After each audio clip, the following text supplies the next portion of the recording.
una persona, un técnico perteneciente a una organización agraria como COAG nos hable en estos términos del cambio climático, pues me parece bastante significativo y me parece una buena noticia, desde luego, porque implica y significa que el sector agrario es consciente de lo que pasa, ¿no? de la cuestión del cambio climático y no sé, más de lo que se acaso, me canso de hablar. Pulsar para entender. Hola, la verdad es que me gusta oírme más así. Bueno, entonces al final de la charla de Pablo, pues se dice que podemos o qué cosas hay que hacer. Efectivamente, esto es lo que tenemos o lo vamos a tener. Y lo siguiente que nos tenemos que plantear es qué tenemos que hacer para resistir todo esto que nos viene. Para resistirnos, es decir, para adaptarnos a esto que viene y qué podemos hacer para mitigarlo, es decir, para contribuir a reducir estas emisiones. Pero, en fin, sobre todo es la cuestión la cuestión de cómo nos adaptamos, de cómo nos defendemos, de cómo nos hacemos más resilientes.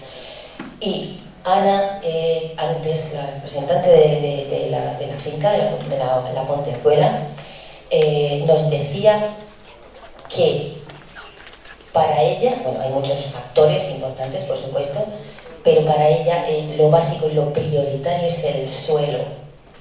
El suelo. Entonces, en los secanos, es verdad que ante las sequías se va a calentar el suelo, etcétera. ¿Qué podemos hacer? ¿Qué hay que pensar rápidamente? Pues los regadíos, claro. Los regadíos, tal y como está el patio con los regadíos y con la disponibilidad de agua y todo esto, lo que hay que hacer desde luego es incrementar la eficiencia hasta el infinito. Nosotros, desde luego, pues es verdad que en Castilla-La Mancha tenemos un récord de porcentaje de utilización de riego por goteo en nuestro campo, pero vamos, desde luego, seguro que se puede ir mucho más allá en la eficiencia del riego y habrá que hacerlo, que investigar y esto. Y se hablaba de los seguros también. Bueno, pues efectivamente también esto va a ocurrir. Lo que tenemos que hacer es que las propias explotaciones, que los cultivos se adapten, es decir, la adaptación de los cultivos, la mejora genética y también la mejora de los suelos, porque si nuestro suelo es más rico en materia orgánica, etcétera, etcétera, de esto ya hablaremos después, hablarán más la gente que sabe más, ¿no? Los expertos, nos vamos a defender mejor, mucho mejor contra este incremento de las temperaturas. Entonces, la PAC lo que viene a hacer es ayudarnos a adaptarnos, es decir, poner a disposición de los agricultores unas ayudas, unas subvenciones para adaptarse, poder llevar a cabo unas prácticas beneficiosas para el medio ambiente. Llamamos beneficiosas para el medio ambiente, pero es que también son beneficiosas para los suelos, para nuestra explotación. Y entonces yo lo que voy a hacer lo más brevemente que pueda, porque sé que tengo solamente 20 minutos y me parece que es mucho más importante escuchar a los expertos y por supuesto los agricultores y tener un debate, que yo os cuente esto de las ayudas, que también está bien saberlo, por supuesto, y lo tenemos que ver, pero que es mejor, es más, lo otro nos corre prisa. A ver si le doy bien a esto. No, vamos a ver. Vale. Bueno, las condiciones generales que estamos con hablando de los ecoregímenes, que suponen un 23% de los fondos dedicados al primer pilar de la PAC. Van a ser actuaciones beneficiosas para el clima y el medio ambiente, y cubren los objetivos de la PAC, que bueno, todos conocéis que hay 8 objetivos en la PAC, y cubren los objetivos 4, 5 y 6, que son los relacionados con el medio ambiente. Son ayudas de carácter general de cumplimiento anual, salvo algunas excepciones, salvo los complementos. Habría que saber, son algunos complementos que se han establecido para los que lo hacen durante 2 años. De carácter general, porque como también se ha dicho aquí antes, cuanto mayor sea el número, la cantidad de superficie que se adapte y que se acoja a los ecoregímenes que están haciendo efectos beneficiosos al medio ambiente, pues mayor será el efecto, efectivamente. Necesitamos que los ecoregímenes se sigan por todos los agricultores, por todos. Sí, y desde luego el diseño se hace con ese objetivo, con el objetivo de que hagan un efecto, claro, por un lado, de que surtan el efecto, que no sea una cosa, un efecto placebo, ¿no? Y por otro lado, que pueda ser posible su aplicación. Desde luego esto no es fácil, y esto es lo que al final, las condiciones que tenemos son las que al final han salido. Es la primera vez que se aplican muchas de estas prácticas, con lo cual la Comisión es consciente de esta circunstancia, y desde luego existe la posibilidad de que el año que viene se puedan, cuando observemos pues si ha funcionado, si no ha funcionado cada uno de los ecoregímenes, se puedan modificar. O se pueden hacer otros ecoregímenes nuevos, o modificar los que existen, ¿no? Los ecoregímenes son obligatorios para los Estados miembros, es decir, todos los gobiernos tenemos la obligación de poner a disposición de los agricultores estas ayudas, y los agricultores pueden acogerse a ellas o no. Es voluntario para ellos. Otra de las características es que en cada hectárea solo se puede cobrar uno de los ecoregímenes. Esta es una de las cosas que cambió. Al principio pensábamos que si uno hacía dentro de la misma hectárea 2 o 3 ecoregímenes, podía cobrar los 2 o 3, y bueno, y en principio pues podría ser lógico, porque sería más, pues, a mayor beneficio, pues mayor dinero. Pero bueno, es así como se hace, como se va a hacer al final. Y también a cada tipo de superficie y práctica que se vaya a llevar a cabo se cobra el mismo dinero. También, bueno, lo que os decía antes, de modificar el resultado. Y una cosa importante de que tener en cuenta es que para poder pedir o cobrar los ecoregímenes no es necesario tener derechos de pago básico, o no es necesario que tengas derechos y que estés cobrando el pago básico. Salvo en el ecorégimen de la biodiversidad. Bueno, aquí tenemos las últimas cifras que están en el borrador del Real Decreto. Como sabéis, todavía no se ha publicado, esperamos que se publique a finales de año, y a ver si nos podemos incluso adelantar un poco, pero ya sabemos cuáles son las cifras, los importes.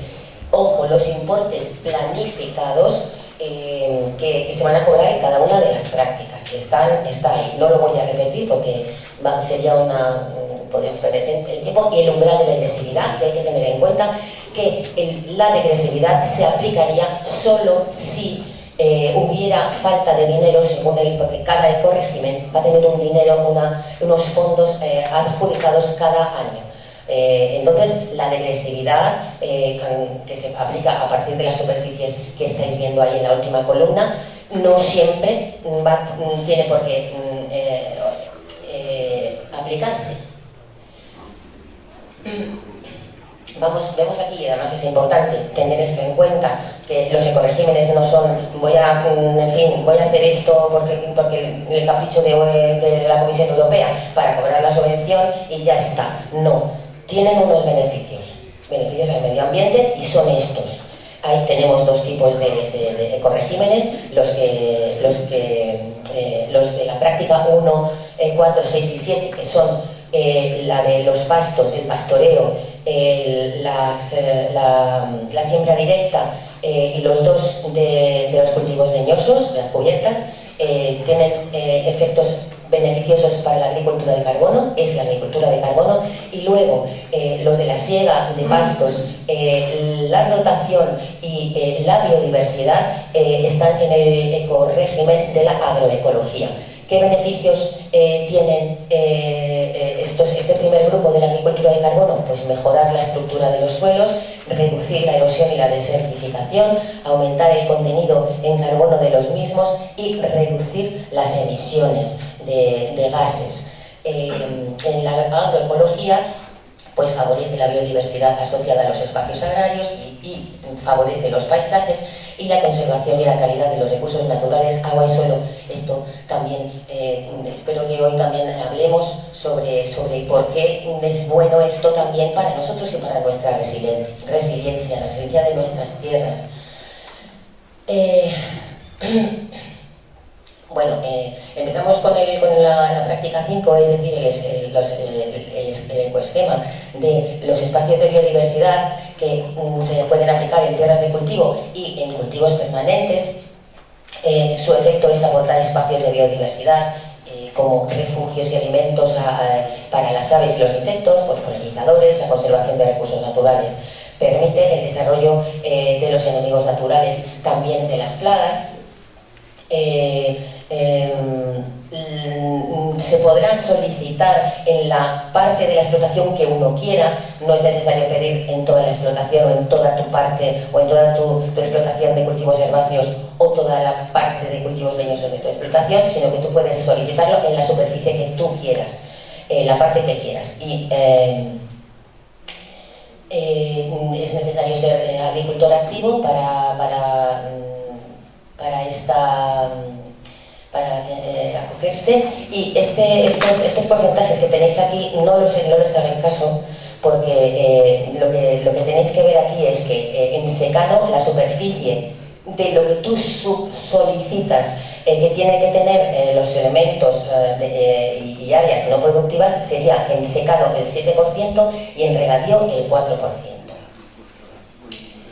En los cultivos permanentes sería un 4% de la superficie total, es decir, de la superficie solicitada, la que tiene que tener los elementos no productivos. Los elementos admisibles son estos que veis aquí, los muretes, las charcas. También hay definidos unos elementos de biodiversidad que también en el Real Decreto, con unas dimensiones mínimas que son, si no me equivoco, 2 por 50 metros, ¿verdad, Marta? 2 por 50 metros, pero bueno, luego tienen unas factores de ponderación que mayoran esa superficie, es decir, una superficie de 100 metros cuadrados equivaldría a 1.200, bueno, a 12 veces más, y en fin, es que son muchas cosas y en 20 minutos es imposible decirlo todo y contarlo, ¿no? En las explotaciones de regadío es obligatorio tener un plan de abonado y de regadío recogido en el cuaderno de explotación, y bueno, y aquí tendríamos los importes esperados. Hay que decir también, digo brevemente, que este ecorégimen está afectado por las excepciones que se van a aplicar este año al BECAM 7 y el BECAM 8 por el tema de Ucrania, ¿no? Que lo que implica es que los barbechos o los barbechos que se tengan que dejar se puedan cultivar. Entonces estos barbechos, en la práctica de la biodiversidad, debe seguir cumpliendo la línea de base relacionada con la biodiversidad, que es la BECAM 8. Y en el ecorégimen de cultivos, del que no vamos a hablar hoy, se tiene que seguir cumpliendo la línea de base de la BECAM 7, que es la de la rotación. No voy a entrarme más en ese tema, pero bueno, así es en líneas generales como tendría que ser. Bueno, pues entramos ya en las cubiertas vegetales, en el ecorégimen o la práctica de cubiertas vegetales sembradas o espontáneas en cultivos leñosos, que es una de las dos. Estas son las condiciones que se han establecido para poder cobrar la ayuda. Esto no significa que sea la verdad inmutable de que así es como se debe hacer las cubiertas vegetales, etcétera, etcétera. Esto es lo que se ha acordado finalmente, a lo que se ha llegado entre todos los Estados miembros, el Parlamento, la Comisión Europea, la Comisión de Medio Ambiente, el Ministerio de Medio Ambiente, el Ministerio de Agricultura y todo el sector y todas las comunidades autónomas. Entonces, así es como ha quedado. Implica el mantenimiento de la cubierta vegetal espontánea o sembrada con el mantenimiento por medios mecánicos. ¿Cuáles son sus efectos? Pues aumentar la captación de carbono, como os decía antes, mejora la nutrición y estructura de los suelos, reduce la emisión de gases de efecto invernadero, aumenta la capacidad de retención de agua y la reducción de la erosión y amortigua el peso de la maquinaria. También lógicamente pues se hacen sobre la cubierta menos pases de cultivador, lo que igual también hay una sustitución de determinadas prácticas que implica una reducción en esos costes, ¿no? Los beneficiarios serán los agricultores activos. Se permite el laboreo y los herbicidas en las líneas de cultivo y en los ruedos de los árboles, y implica que se debe mantener la cubierta viva un mínimo de 4 meses. Es decir, esto implica o es un mínimo laboreo o un no laboreo aplicado a los cubiertos, a los cultivos leñosos, pero esto no significa que esa cubierta tenga que estar viva todo el año, lógicamente. Entonces, sí que hay un periodo mínimo de 4 meses que elegiremos cada comunidad autónoma entre el 1 de octubre y el 1 de abril de cada año agrícola, en el que se tiene que mantener viva, ¿de acuerdo? Pero la cubierta debe estar viva o muerta o agostada, tiene que mantenerse sobre el terreno todo el año. En principio, salvo excepciones que os contaré después. En regadío también, efectivamente, se tiene que presentar un plan de abonado. El nivel de la degresividad, si se aplica, implicará un 70% menos de la ayuda a partir de las primeras 15 hectáreas. Y aquí tenéis pues los importes, desde 61 euros hasta 165 euros hectárea, dependiendo de la pendiente. Hay que decir que en Castilla-La Mancha la pendiente, los cultivos leñosos que tenemos con pendiente mayor del 10%, lo tengo por aquí, pues entre el 5 y el 10 tenemos una superficie como de un 10-11%, y con más del 10% también tenemos una superficie, un porcentaje, ya es que ahora no lo encuentro por aquí, pero tenemos una superficie mayor de la que uno se podría pensar, ¿no? También últimamente se ha incluido un complemento a estas cuantías por hectárea, un complemento de 25 euros por hectárea que se cobrarán igual para todas las superficies, independientemente de la pendiente que tengan, siempre que se comprometa el agricultor a llevar a cabo la práctica de las cubiertas vegetales durante 2 años consecutivos. Vamos a ver.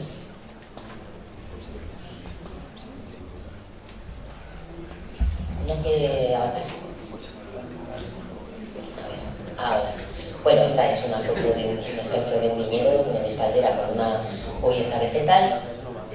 Y pasamos al otro ecorégimen, las cubiertas vegetales inertes. Ángel, no sé cómo voy de tiempo, ¿cuándo debería terminar? Ángel se ha ido. No sabemos. ¿4 minutos? Bueno, yo creo que en 4 minutos lo hago. Las cubiertas vegetales inertes es lo que conocemos como el picado y la ubicación de los restos de poda de los cultivos leñosos sobre la superficie. El compromiso sería triturar los restos de poda y depositarlos en el terreno. no hacer en esa zona en la que se depositen los restos de poda, no hacer tratamientos fitosanitarios ni labranza en la zona de la cubierta. Bueno, los efectos los que os decía antes, también reduce las emisiones de partículas y hollín de la quema de los restos de poda. Los restos ocuparán al menos una superficie de un 40% de la anchura libre de la protección de la cepa. Esto significa, bueno, pues en fin, que es que no tiene por qué cubrir toda la plantación, sino que en las calles estamos hablando de un 40% de lo que no cubre la copa del árbol. Los beneficiarios, igual que los otros, son los agricultores activos. Y decir, tanto en la práctica 7 como en la 6, es decir, tanto en las cubiertas vegetales como en las cubiertas inertes, el reglamento establece que suponen y que son un no laboreo, no se puede laborear la cubierta, ojo, porque sí que se puede laborear y se pueden tratar la parte libre, la parte que quede libre de cubiertas. Y la parte que donde va a estar la cubierta no se debe laborear, o no se puede hacer ningún laboreo, pero el Real Decreto nos deja abierta la posibilidad de que las comunidades autónomas podamos establecer alguna excepción en determinadas condiciones para admitir algún laboreo, algún pase de laboreo según las condiciones. Y en eso pues estamos en la Consejería de Agricultura y las organizaciones en la elaboración de esta excepción que permitiría inicialmente el poder hacer un laboreo en el viñedo en secano, que es el cultivo y el sistema que más difícil puede tener el adaptarse y el acogerse a alguno de estos ecoregímenes. Entonces, tanto en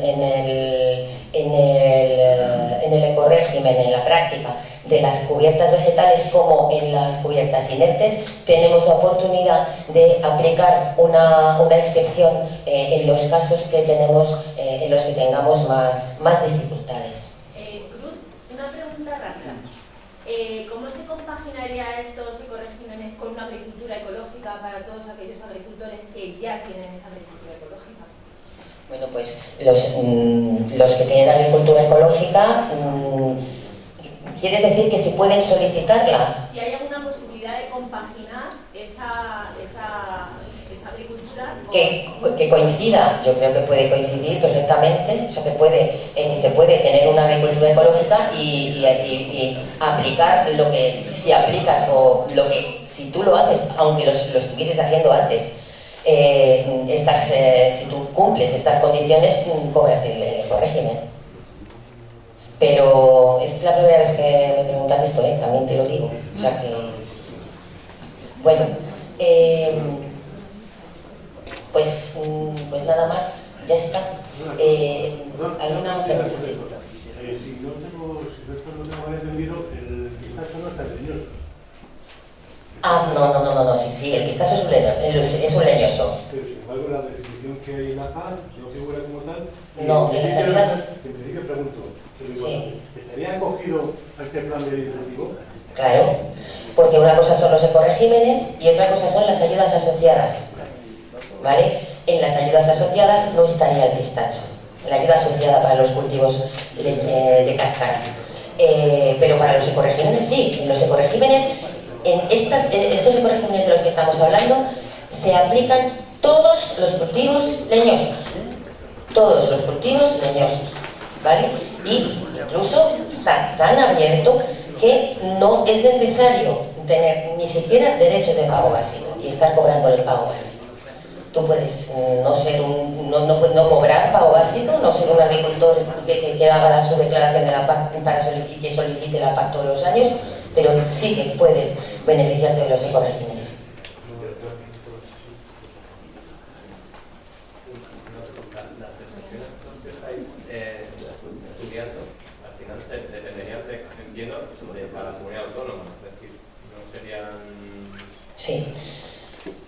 las aplicaría a cada comunidad autónoma. Es evidente que no en todas las condiciones y no en todas las...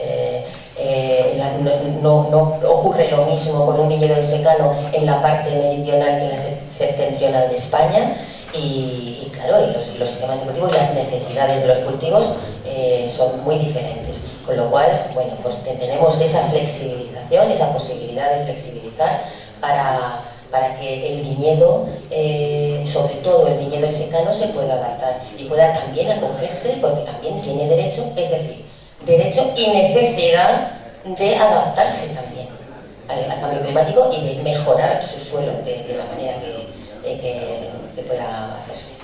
Cruz, una última pregunta. ¿Cómo vais a controlar, hablando del olivar, el 40% de la superficie en la filtración de los restos de poda cuando en el olivar, no hablamos superintensivo, que sí se suele podar todos los años, sino el olivar tradicional, donde se suele podar un año sí y otro no? ¿Solo van a poder solicitarlo las superficies que se trituren ese año? No. ¿Que poden ese año? ¿O todo? No. Van a poder solicitarlo las superficies que tengan una cubierta de restos de poda. Tú puedes tener tu cubierta de restos de poda y esos restos pueden ser del año pasado que podaste. O sea, no tienes por qué tener que podar todos los años. Tú tienes que tener una cubierta ahí. Y esa cubierta, claro, bueno, estamos en el primer año. Tiene que ser una cubierta que se vean los restos de poda, que estén sobre la superficie. En un olivar Pero tradicional va a ser muy difícil que los restos de poda se mantengan ahí 2 años.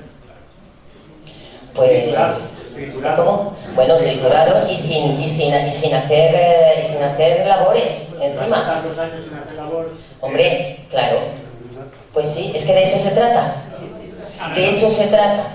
De no hacer labores en la cubierta. En esa cubierta que tú tengas.